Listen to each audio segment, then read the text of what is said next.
Welcome back to the center of Shalamar Bagh. Here, in a moment, you will see the full scale of Shah Jahan's vision. The Grand Trunk Road led me here, to the shadow of Shalamar Bagh's towering walls.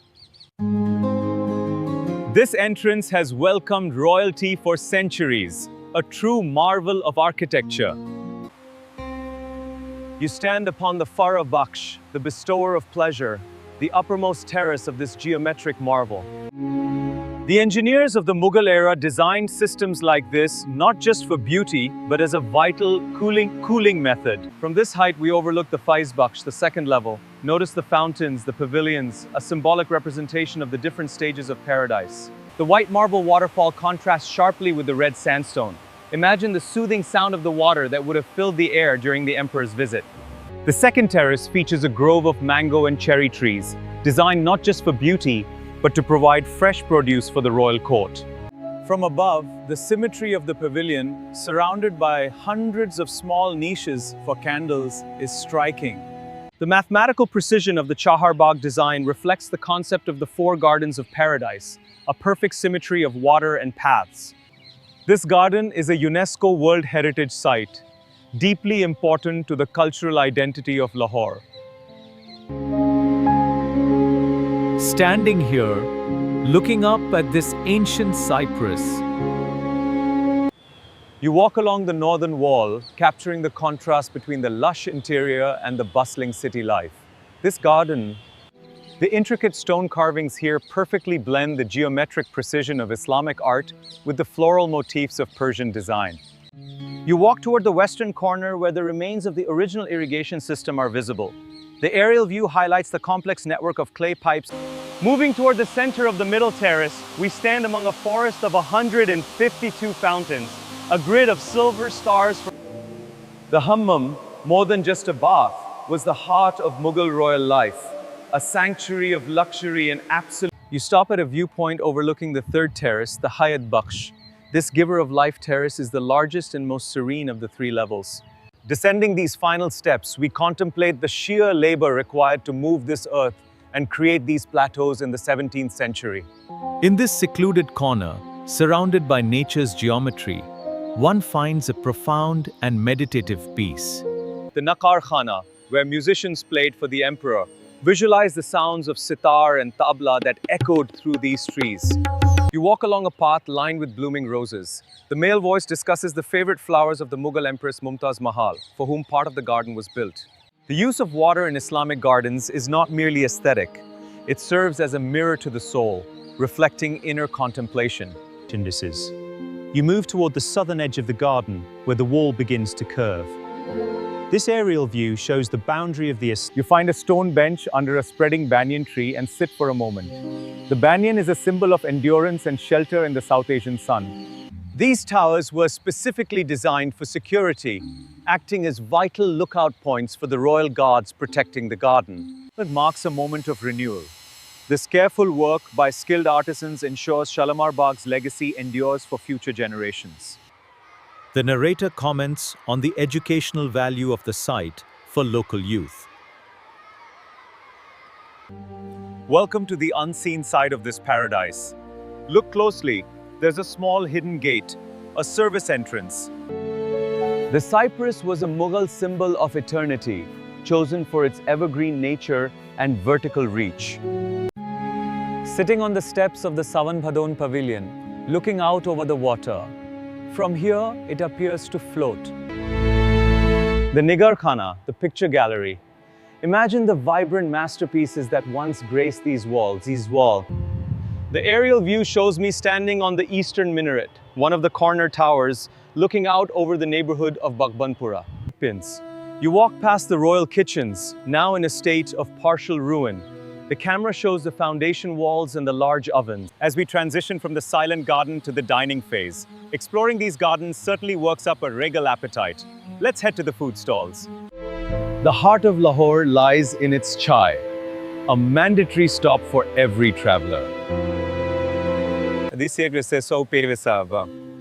The camera follows me to a shaded outdoor seating area where visitors are enjoying snacks. I'm choosing mutton karahi and chicken tikka. seasoned with spices traded here for a millennium. I'll take the karahi. Very good, sir. The traditional washing of hands before a meal, a ritual of cleanliness practiced by Shah Jahan, continues unchanged to this day in this exquisite dining hall. This aromatic basmati rice is exquisite, and the naan, baked in a traditional tandoor oven, is incredibly fresh. Lahore's food street isn't just a place to eat, it's a celebration of our history, making every meal a truly memorable event. A visit to Shalamar is incomplete without tasting the soul of the city through its food. The camera captures a vast aerial sweep of the Aiwan, the Grand Hall, where you are seen walking through the rhythmic shadows of its arcade something. The Khwabgah was a sanctuary of immense privacy for the emperor. Listen, the constant, gentle sound of falling water was You are a small figure reflected in the deep blue water. The Shahnahar Canal transported water from over 100 miles away to keep this pool filled. You stand at the Diwan-e-Khas-o-Am. This space encapsulates the duality of the emperor's role, bridging public duty with private leisure. The Baradaris, summer pavilions designed to catch every breeze, served as a 17th century air conditioning system. You move toward the restored fresco work on a small side structure. The narrator speaks of the delicate field patterns. Welcome to the Aramgah, our resting place. Notice how the thick walls and shaded interior provide a cool sanctuary during the Lahore summer. As you walk along this balustrade, looking down, you witness the magnificent symmetry and height difference of the gardens below. For the Mughals, astronomy was deeply integrated into daily life. This sundial is a testament to their precise timing of prayers. You approach the Begum Sahib's Khwabgah, the Empress's private dream place. This is where the royal women lived. The red sandstone gate marks the strict division between public and private. Security protocols were rigorous, enforced by dedicated gatekeepers. You see the fruit, but imagine the sweet, historical scent of the orange blossoms that filled this air every spring. From above, the white marble looks like a frozen curtain of silk. The water was forced over textured stone to create a specific musical sound. As we walk, keep in mind that over 410 fountains relied on this intricate plumbing. The maintenance alone was a monumental task. Ismins. You move toward a modern informational kiosk near the center of the park. This blend of the ancient garden with modern tourism infrastructure. As the sun sets, a different kind of magic begins to awaken within the walls of Shalamar, preparing for the legendary Chandni Ratain night tour. You walk back toward the main entrance. The Chandni Ratain tours are a revival of the Mughal tradition of enjoying the gardens under the silver light of the moon. You join us for an evening of stories, led by a Dastangoi. Welcome to the Mughal Gardens. You arrive at the first large water tank, surrounded by the Mela Chiraghan.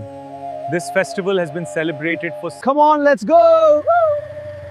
This Rangeela rickshaw, a true glowing jewel, perfectly captures Lahore's modern street soul. Darbari music was specifically composed to be played in the road. The rhythmic footwork and the bells on the dancers' ankles ring out.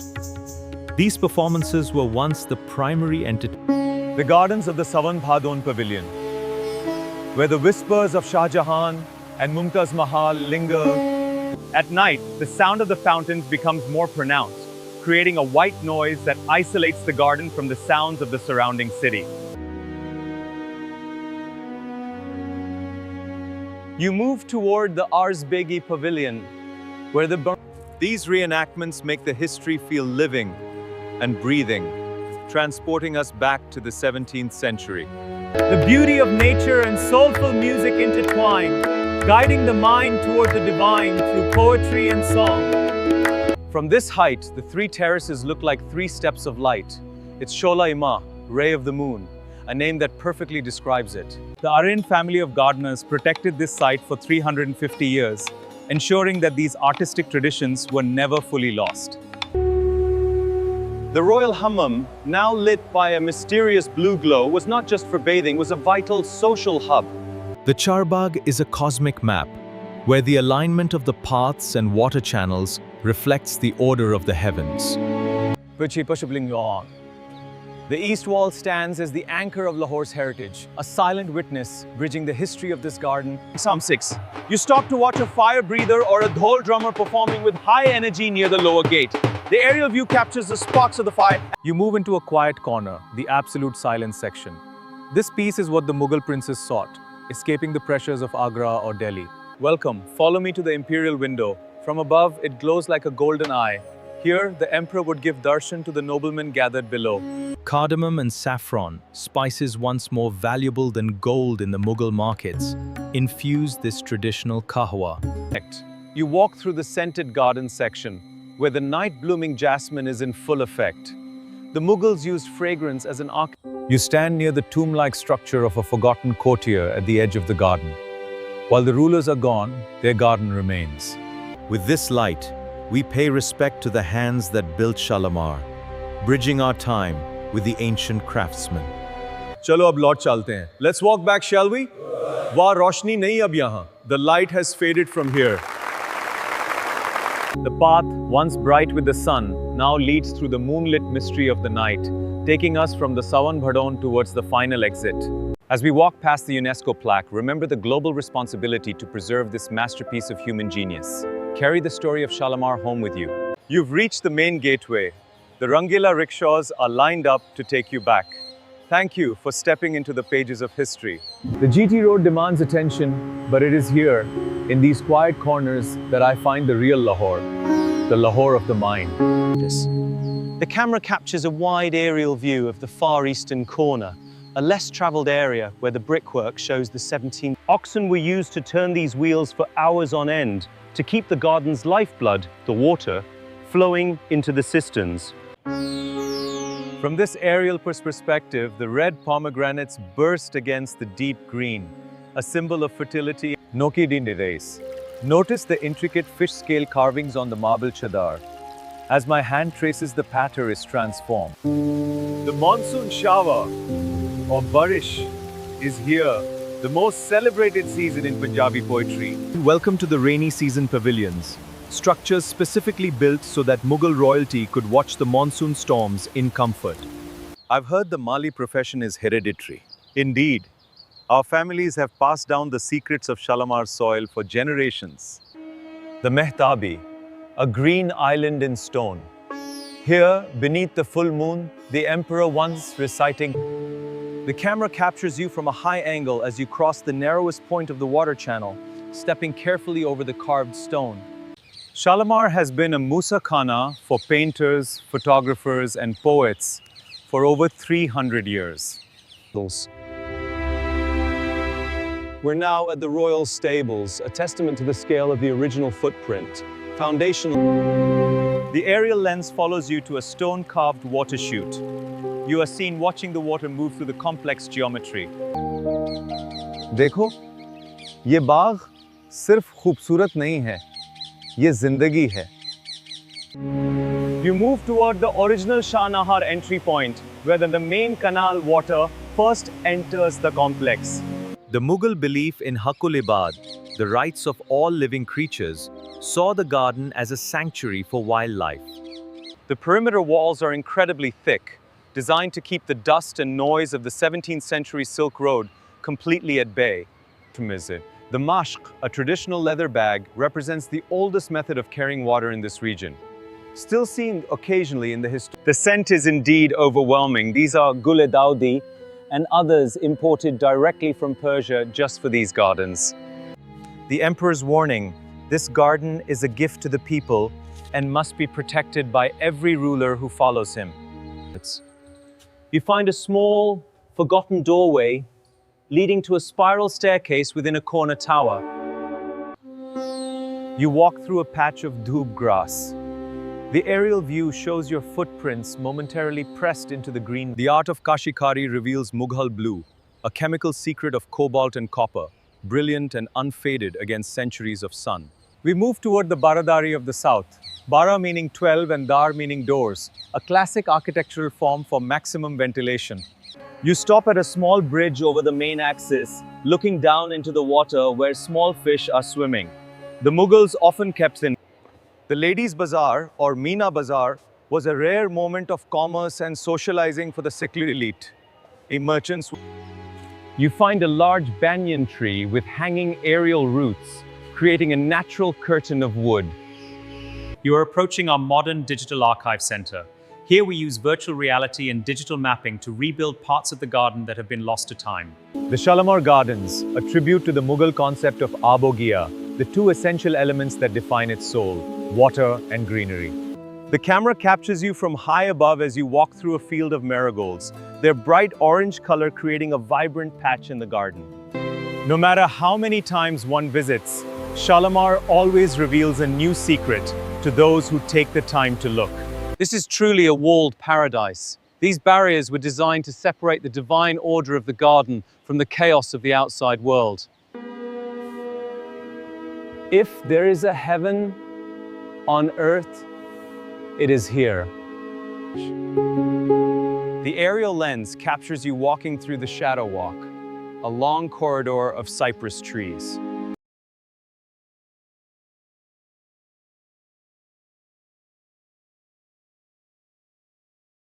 Welcome to the Shalamar Museum, home to original Mughal-era maps and tools used to calculate the garden's perfect 1-degree slope for water flow.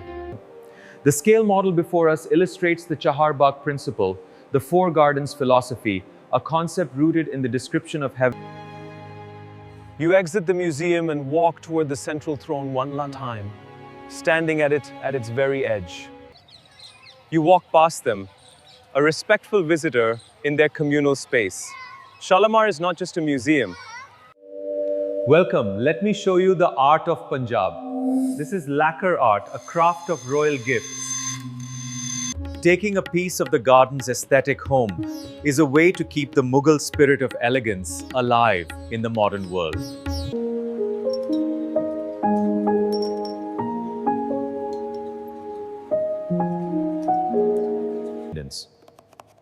The aerial view shows the open pages and your hand moving across them. The narrator speaks of the millions of signatures that have come. As we approach this historic canon, a silent sentinel of the Sikh era, we're reminded of this garden's diverse past. The aerial lens finds you at the gateway of the sun, where the evening light is now casting a deep orange glow. Notice the composition, the deliberate placement of soul and stone. It's more than a backdrop. The aerial view shows the intersection of modern law and ancient royalty. The male voice notes the dedication of the Department of Archaeology. The water settles into a perfect, still mirror, marking the silence of the waters as the garden breathes a sigh of relief. From here, one can see the evolution of Lahore from a Mughal capital to a British administrative hub to a modern metropolis. You find a small white jasmine flower that has fallen on the path and pick it up. The chambeli is the national flower of Pakistan. A place like Shalamar never truly leaves those who have walked its paths. It becomes part of the geography of memory. The contrast is immediate, stepping from that garden's peace into the vibrant, noisy energy of Lahore. I'm waiting for the vehicle.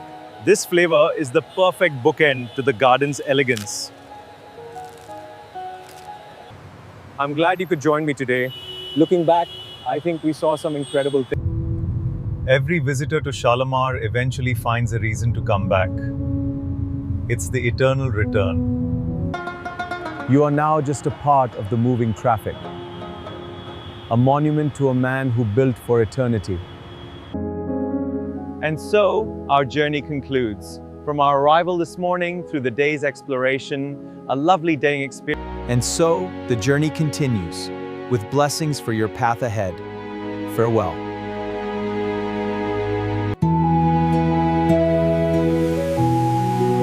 Farewell from Shalamar Bagh.